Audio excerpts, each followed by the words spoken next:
അതിൽ കേൾക്കുന്ന കേൾവിക്കാരും അതുപോലെ തന്നെ ശ്രോതാക്കളായിട്ടുള്ള ആളുകളുടെ വിലയിരുത്തലാണ് അതിനകത്ത് പ്രധാനപ്പെട്ടത്.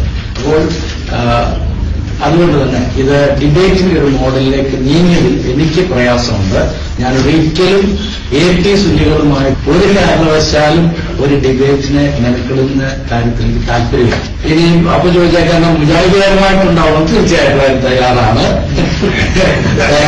കാരണം അവരുടെ അജ്ഞത നിങ്ങൾക്കും അറിയാം, നിങ്ങൾക്കറിയാവുന്ന അജ്ഞത ഞങ്ങൾക്കും അറിയാവുന്നതാണ്. എന്നാൽ ചൂഷണം എന്നുള്ളതല്ല, അതിനകത്ത് യാഥാർത്ഥ്യമാണ്. നമ്മൾ പറയുന്ന പദങ്ങളൊക്കെ വളരെ ശ്രദ്ധിക്കണം. നമ്മൾ സ്നേഹത്തിന്റെ ഭാഷയിൽ സത്യം സംസാരിക്കണം. സത്യത്തിന് വേണ്ടി മാത്രം നിലനിൽക്കുന്നവരാണ് നമ്മൾ. അതുകൊണ്ട് സത്യത്തിൽ നിലനിൽക്കണം.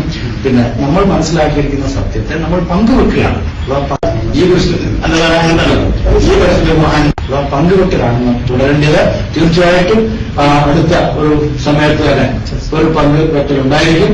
നമ്മൾ ഒരുമിച്ച് വീണ്ടും ചർച്ച ചെയ്ത വിഷയങ്ങൾ എടുക്കുന്നതായിരിക്കും. അതുകൊണ്ട് നമുക്കിപ്പോൾ തൽക്കാലം പിരിയാം. സർവശക്തനായ ദൈവം നമ്മളെല്ലാവരെയും സഹായിക്കട്ടെ. എല്ലാവർക്കും പ്രത്യേകമായി നന്ദി ഞാൻ അറിയിക്കുകയാണ്. വീണ്ടും പറഞ്ഞു, AP സുന്നി വിഭാഗത്തോട് ഒരു ഡിബേറ്റും ഞാനില്ല.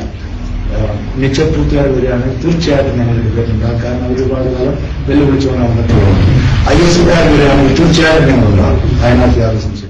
സർവശക്തനായ ദൈവത്തിന്റെ എല്ലാവരുമായ അനുഗ്രഹങ്ങൾ വീട്ടിലൂടെ ചുരുങ്ങുന്നുണ്ട്.